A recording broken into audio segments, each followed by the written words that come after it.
안녕하세요. 대구부동산 스터디입니다. 23년 11주차 주간 브리핑 해보도록 하겠습니다. 늘어나는 거래량 지속될까? 이게 가장 근래 들어서 관전 포인트인 것 같습니다.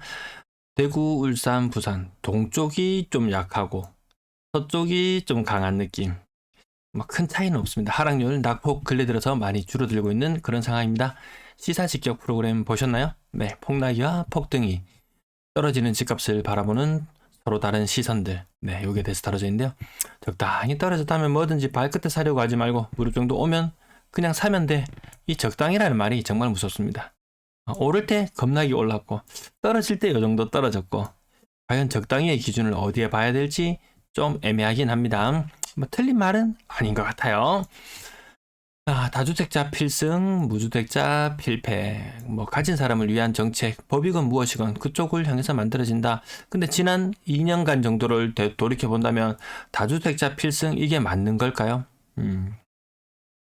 무주택자 필패 이 말이 맞는 걸까요? 또 이쪽을 위한 정책은 나오고 있는 게 지금 현실이죠. 근데 지난 2년간을 돌이켜봤을 때 이 말은 옳지 않았다. 그 이전에는 맞았다. 근데 왜 내가 할 때만, 내가 투자에 뛰어들기만 하면은 왜 이런 모든 경험칙이 깨지는 것일까? 일본도 그랬다죠.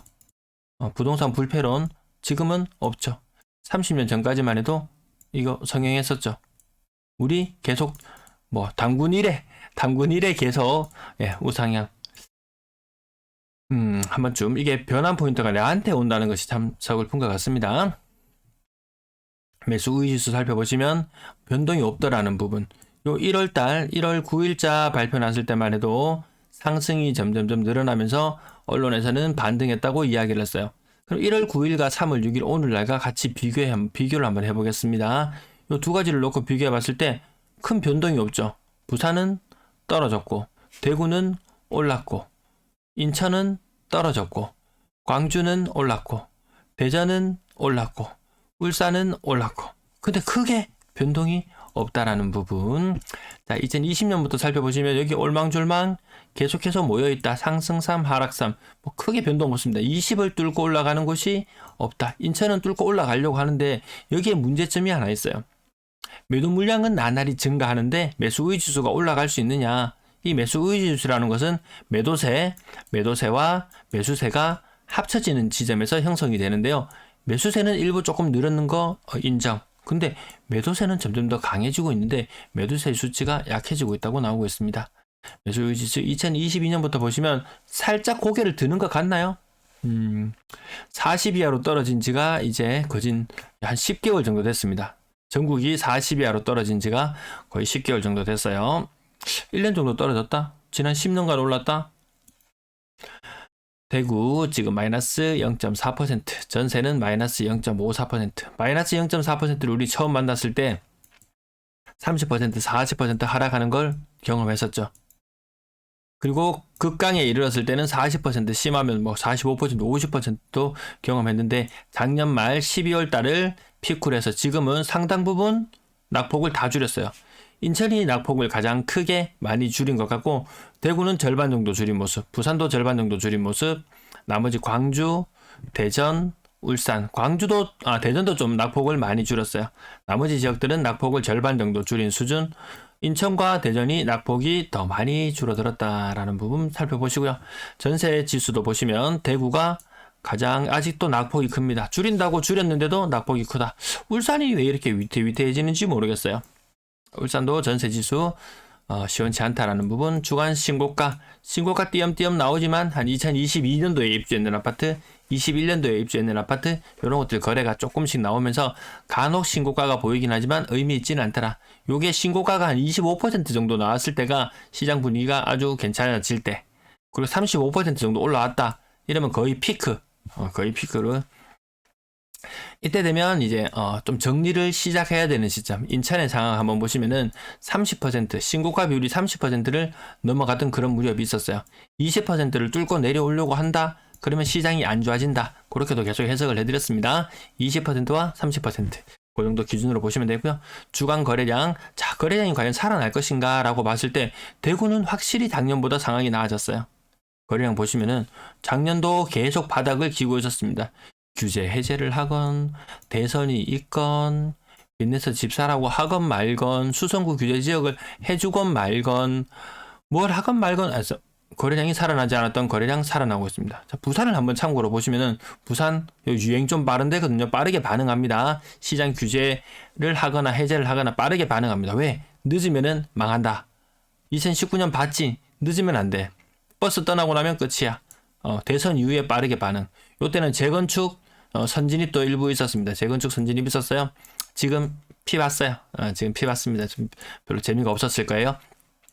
부산이 다시 거래량이 다시 요동치고 있습니다. 근데 과연 얼마나 뚫고 올라갈까라고 생각했을 때 계속 회의적이라고 말씀을 드리고 있습니다. 매매 거래량 엄청났던 시절은 이제 있고 월 평균 6,000건에 달할 거래량. 대구 거의 거의 전성기급 거래량 월 평균 6,000건까지 나왔던 것. 좀 시절이 안 좋았을 때 2022년 같은 경우에 연간 다 합쳐도 10,000건이 안 되죠. 거의 10,000건, 한 1만 건 정도. 한두 달이면 해결되던 게 1년 내도록 갔습니다. 21년도 상황이 안 좋았고, 지금 거래량이 조금 살아나고 있습니다. 조금 더 확대해서 볼게요. 살아나고 있는 모습 맞습니다. 지금 거래량이 가장 좋은 곳은 인천, 물량도 많지만 늘어나는 인구도 많은 지역. 부산이나 대구는 인구는 빠지고 있지만 어쨌든 다시 반등, 거래량 늘어나고 있습니다. 인구 1,000만으로 환산했을 때 2월 달은 모든 광역시들이 전월 대비 거래량이 2배 정도 늘어나는 모습. 가장 돋보이는 곳은 대전 지역. 인구 1,000만으로 환산해 놓고 보니까 야, 이거 뚫으려고 한다 이런 느낌 들죠. 2월의 거래량이 분위기 좋아지냐 아니냐의 시점. 그 시점을 올라서려고 하고 있습니다. 불과 2년 만에 2년 동안 참 암울했습니다. 또 요걸 안 그릴 수가 없습니다. 짧으면 8년, 길면 12년이 걸린다는 이 순환 모형에 따라서 지금 가격 많이 빠졌죠. 이거 축 기억나시나요? 세로축이 가격, 가로축이 거래량입니다. 가격 지금은 여전히 떨어지고 있는 상태.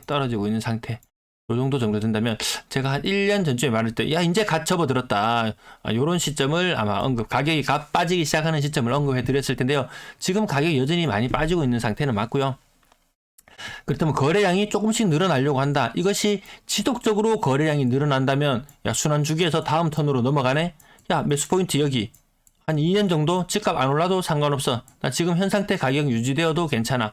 이것이 찐으로 거래량이 늘어나는 것이라면 괜찮겠다. 매수를 하건 뭘 하건 괜찮겠다. 근데 이 거래량이 증가가 특례 보금자리론으로 인한 일시적인 것에 그쳐버린다면 야 지금 우리 지금 이 단계에 아직 진입을 못했구나 라고도 생각해 볼 수 있을 겁니다. 광역시 중에서는 4번째로 거래가 활발한 대구, 6번째 중에 4등 전세 거래량 살펴보시면 1,000만만 비교해 볼게요. 거래량 2월 달에 거래량 좋았습니다. 근데 또 그전보다 하여튼 이 상단이 조금씩 높아지지 않는다는 부분이 약간 걸리긴 합니다. 인구 1,000만으로 놓고 봤을 때 거래가 활성화된 정도는 5등이에요. 울산이 거래가 정말 없네요. 그러니까 거래가 정말 없으니까 한번 빠지면 쭉 빠지는 것, 이런 것들이 반영이 되어서 전세 실거래 지수가 더 많이 빠졌는 걸로 보입니다. 매물 이때요. 급격히 작년 연말부터 줄어들다가 특례 보금자리론 수도권의 대규모 규제 해제나 이런 것들 이후로 서울도 물량이 늘어나고 나머지 광역시들도 다 늘어나고 있는데 대구와 인천은 좀 비슷한 정도로 늘어나고 부산이 증가가 좀 심하게 나타나죠. 대구 절대적인 거래 물량 많다라는 부분, 그리고 매물 여기 나머지 인구가 좀 적은 도시들만 확장해 놓고 보더라도 광주가 좀 심상치 않죠. 광주 매물이 좀 가파르게 다시 근래 들어서 늘어나고 있습니다. 희한하죠. 이거 딱딱 맞나 떨어졌는데 울산 지역도 좀 전반적으로 다 늘어나고 있습니다. 다. 그래서 실거래 지수나 매수 심리나 이런 것들이 크게 반등을 못하는 것이 이 매물의 증가의 영향이 가장 큰 것 같습니다. 대구 매물 인구 기준으로 했을 때는 여전히 1등 자리를 꿰차고 있다라는 부분, 그리고 전세 매물 살펴보시면 다 많이 꺾이는데 부산도 많이 꺾이고 인천도 많이 꺾이는데 대구만 왜 안 꺾이냐? 대구는 왜 안 꺾이냐? 조금 약간 줄어드는 모양새로 보이시죠? 근데 이것이 또다시 거래량이 줄어들게 되면 매물도 더 증가하지만 임대 물량도 더 많이 쌓인다. 이 부분도 몇 번에 걸쳐서 설명을 드렸습니다. 인구 1000만으로 놓고 봤을 때 대구가 아직까지 부산을 추월하지는 못했어요. 줄어드는 속도를 보면은 대구가 광역시 중에서 인구 1000만으로 환산했을 때 매매 매물도 1위, 전세 매물도 1위, 분양권도 1위, 분양권 매물도 1위, 미분양도 1위. 여전히 안 좋은 부분이 많이 있다. 근데 영상 첫 부분에 말씀드렸듯이 적당히 떨어졌으면 사야지. 적당히도 어느 정도 적당히가 있지. 이건 아직까지 지표상으로 좀 개선될 부분이 너무 안 보인다라는 부분. 이 부분 한 번 더 생각해 볼 필요는 있지 않을까 싶습니다. 시청 감사합니다.